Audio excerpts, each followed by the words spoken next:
alhamdulillah lah, tapi ya Bu.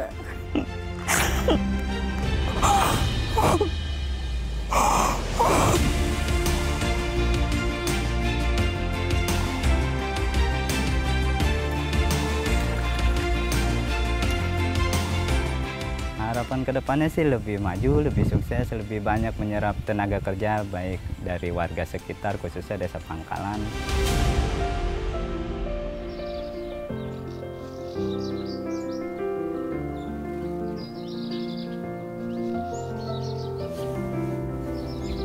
Kualitas hidup masyarakat tidak hanya ditentukan dari aspek kesehatan, lingkungan, dan juga pendidikan, namun juga aspek sosial.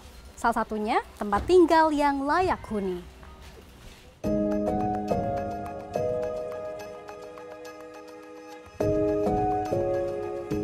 Ina, warga desa Pangkalan kini bisa tidur dengan aman tanpa takut banjir.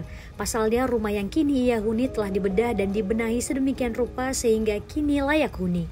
Melalui program kolaborasi bedah rumah tidak layak huni atau Rutilahu, PT Pantai Indah Kapuk 2 TBK melalui Community Development PIK 2 berkolaborasi dengan Dinas Perumahan Permukiman dan Pemakaman Kabupaten Tangerang, pemerintah Kecamatan Teluk Naga untuk membenahi 41 unit rumah warga yang kurang mampu.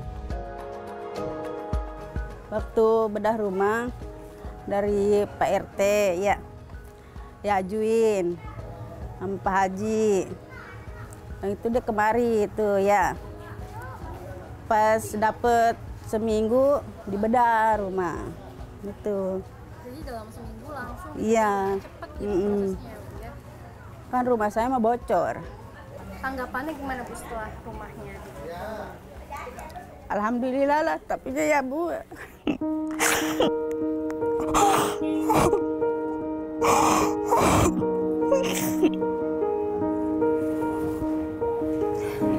Bu tinggal sama siapa?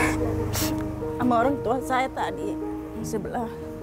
Suami? Iya. Anak? Ada. Jadi terbantu sekali. Iya. Saya terima kasih, alhamdulillah rumah saya bagus ya. Gitu saya mah. Udah nggak kebocoran.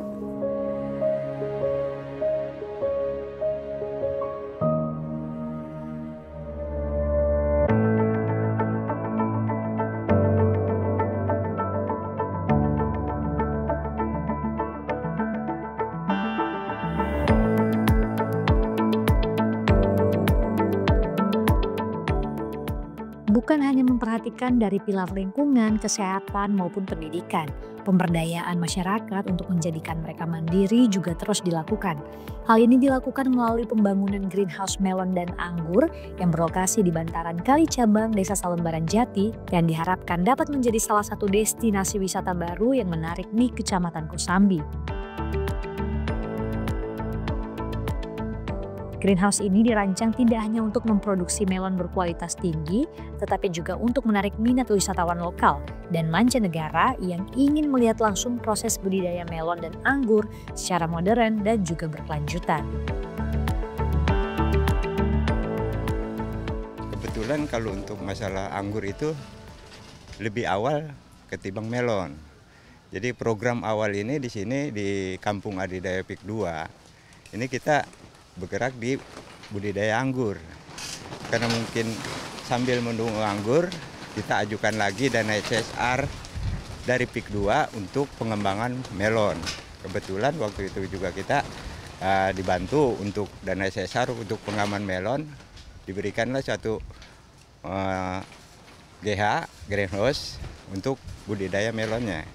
Untuk masalah panen seperti melon ini sesuai dengan waktu, kan gitu. Dan hasilnya juga alhamdulillah. Cuma sebagai pembelajaran kita untuk ke depan, memberikan kepada masyarakat bahwa toh kita bisa nih nanam melon di seperti daerah kayak kita. Sepertinya kayak kita kan di sini kan di plastik atau di polybag, apalagi mungkin ada lahan yang bisa dibudidayakan untuk melon. Mungkin itu lebih bisa untuk menunjang kehidupan masyarakatnya, Bu. Dengan adanya PIK 2 kita dibantu dana CSR. Seperti untuk masalah ini kan dongkrak dulu masalah untuk masalah sampah di sini, Bu. Yang sangat riskan dengan asap, bau. Sesudah sampah ada lagi aluminium. pembakaran aluminium. Nah sekarang kita sulap menjadi ya seperti yang kita lihat ini, penanaman anggur atau melon.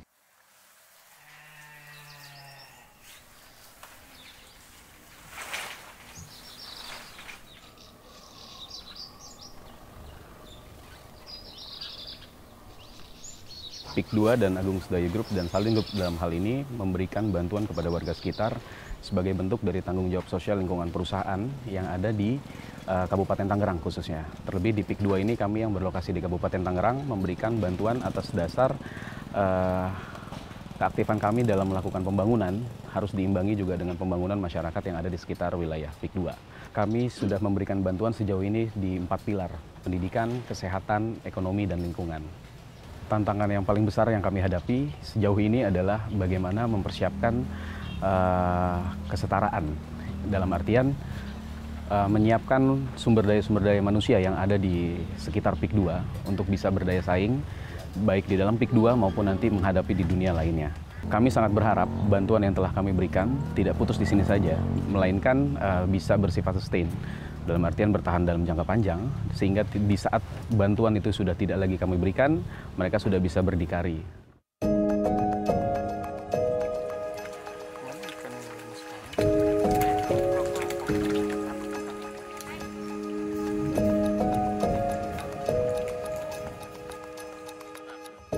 Selain berkebun, untuk memperkuat ketahanan pangan lokal serta meningkatkan kesejahteraan warga Desa Lemo, budidaya lele juga dilakukan. Kelompok Sejahtera Jaya yang didampingi oleh tim Community Development PIK 2 berhasil membudidayakan ikan lele dengan hasil yang memuaskan. Manfaat dari budidaya lele ini bukan hanya memperkuat ketahanan pangan, namun juga turut menyerap tenaga kerja yang merupakan warga sekitar.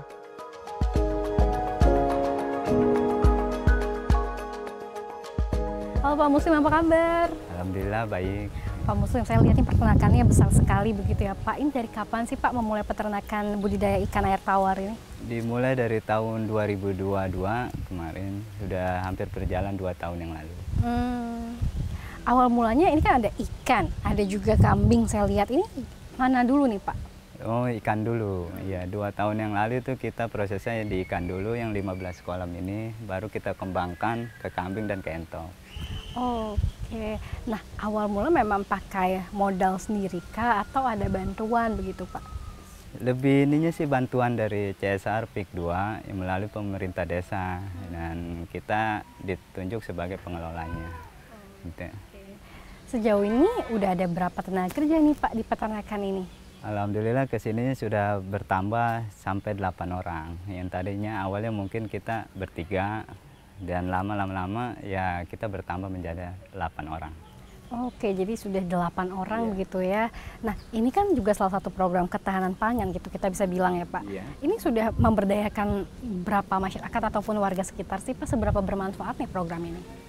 Sungguh besar sih manfaatnya karena bisa menyerap tenaga kerja yang masing-masing di bidangnya, kayak di bidang ternak kambing, di bidang ternak entok, bahkan di lele pun ada bagian pembibitannya juga. Jadi masing-masing semuanya sangat bermanfaat sih. Oke.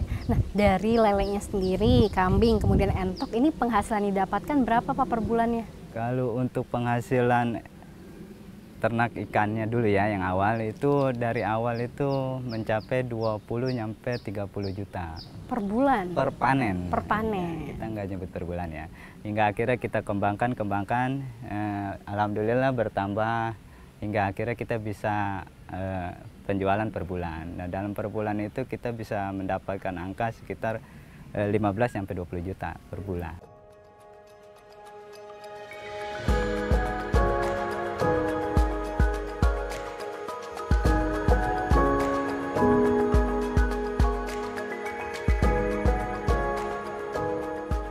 Ya pemirsa, tadi berdasarkan penjelasan dari Pak Muslim selaku pengelola peternakan ikan air tawar dalam program ketahanan pangan atau Ketapang, peternakan ini ternyata selain mengedukasi juga membuka mata pencaharian ataupun penghasilan baru bagi masyarakat sekitar. Pak.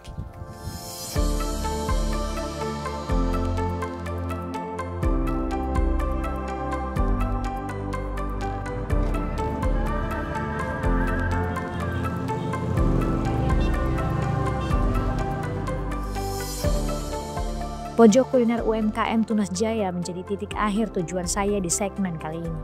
Pojok kuliner ini telah diresmikan pada Selasa 22 Oktober 2024 lalu di alun-alun Kecamatan Teluk Naga.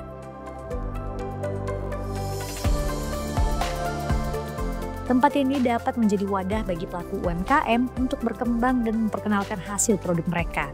Kehadiran UMKM ini juga menjadi tempat berkumpul masyarakat dan menjadikan alun-alun Kecamatan Teluk Naga memiliki ruang publik yang ramah bagi seluruh warganya.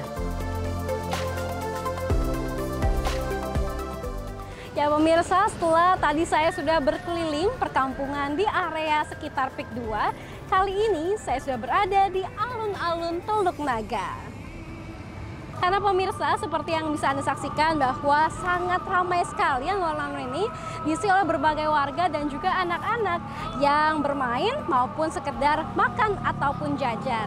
Nah, kalau kalian penasaran siapa sebetulnya di balik pembangunan maupun bantuan-bantuan terkait dengan aspek lingkungan, pendidikan, kesehatan, sosial dan juga ekonomi, tetaplah bersama kami.